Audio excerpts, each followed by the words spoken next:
En septembre 2007, des milliers de moines et de citoyens birmans sont descendus dans les rues pour manifester contre la misère écrasante et contre la dictature militaire. Depuis 1988, la Birmanie n'avait connu une contestation sociale et politique d'une telle ampleur. Mais la réaction répressive de la junte militaire au pouvoir fut aussi cinglante que brutale.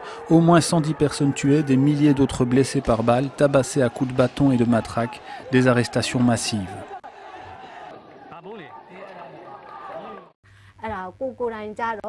Ils sont venus de la porte de l'Est vers les militaires.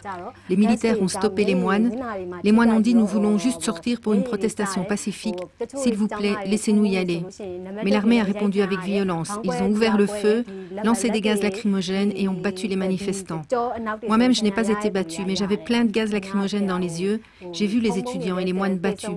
Certains recevaient des coups sur la tête, sur les bras, sur le dos. Beaucoup de personnes ont été tuées, blessées ou arrêtées.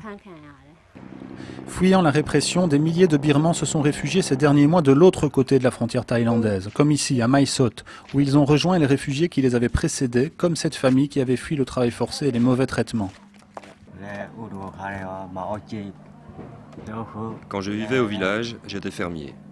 Mais à cause de l'activité militaire dans mon village, je n'avais pas le temps de travailler pour gagner ma vie. J'étais forcé de travailler dans les champs comme porteur pour l'armée. Et puis, il y avait les taxes à payer. On avait peur de l'armée, alors on est venu ici.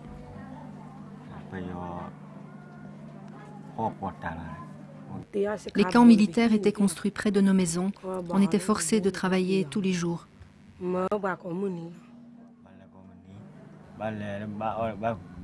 Tous les jours. Et ils prenaient aussi notre riz.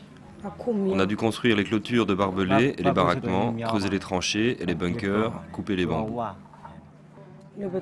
Dans notre village, quand les soldats étaient sous, ils forçaient les femmes mariées à avoir des relations sexuelles, ils les battaient. Ils les violaient et quand les femmes cherchaient à s'échapper vers une autre maison, ils les poursuivaient et les frappaient sur la tête avec leurs fusils. Sur la frontière thaï, Mae Sot est un point clé pour le commerce légal et illégal avec la junte. La population vit dans la misère, mais plusieurs grandes multinationales et certains gouvernements comme la Chine, l'Inde et la Thaïlande continuent à alimenter les caisses du régime.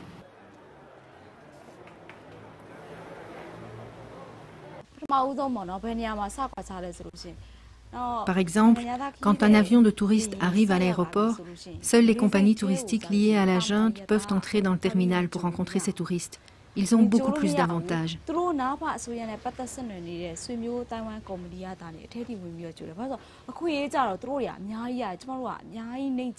Les petites compagnies civiles comme nous ne sommes pas autorisées à entrer.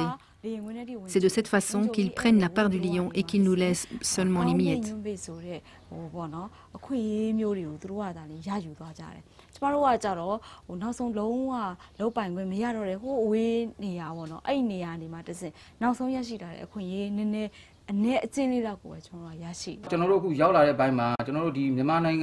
La junte tue les gens comme des mouches.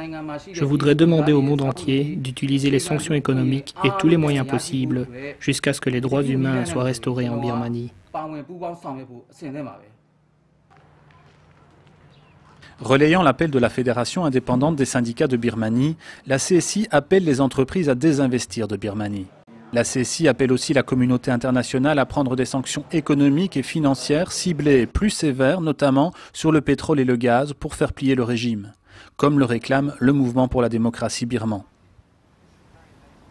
C'est ce que nous avons toujours dit à la communauté internationale, en particulier ceux qui défendent le régime quand ils disent que les sanctions vont faire souffrir les gens.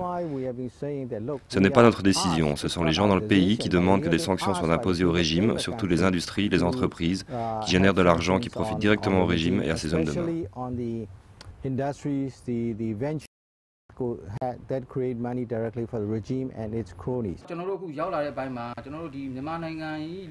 Je suis prêt à rejoindre la lutte pour la liberté des Birmans, à me battre pour donner à manger, s'habiller et se loger au peuple, et aussi à me battre pour les droits fondamentaux des Birmans par tous les moyens possibles. Ce que les gens sur place nous ont dit, les travailleurs dans les usines, les gens sur leur lieu de travail nous ont dit, arrêtez tout, peut-être qu'on sera affamé pendant un mois, mais mieux vaut changer le système maintenant que de continuer à jamais à souffrir comme ça.